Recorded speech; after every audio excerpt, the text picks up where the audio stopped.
सामन के सोमारी के करल जाता रू बाबा के दुआरी।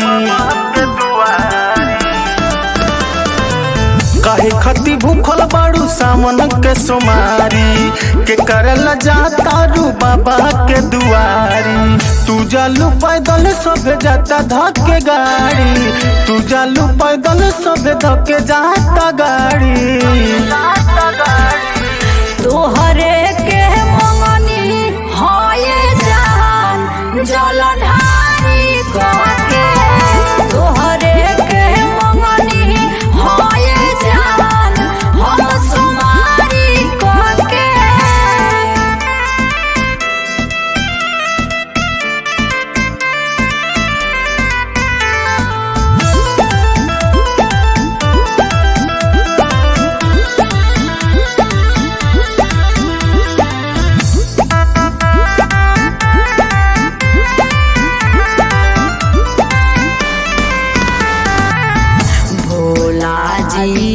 घर दानी चढ़ेला भंगिया पानी, जे जवन मांगे देवेले।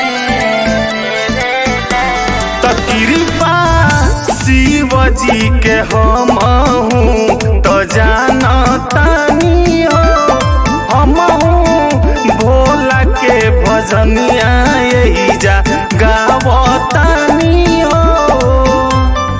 देखो निहा बोलत रहू बाबा कह जयकारी, देखो निहा बोलत रहू बाबा कह जयकारी।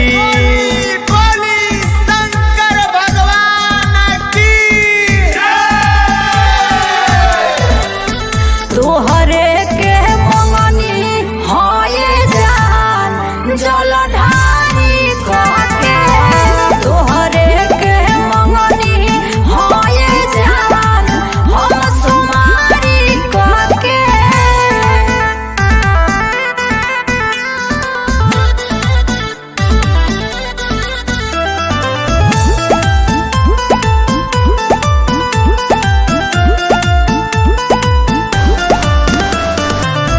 गिरजा पूजन कैली भारी, राम खातिर सिया सुकुमारी, पाई गईली रघुबर जैसन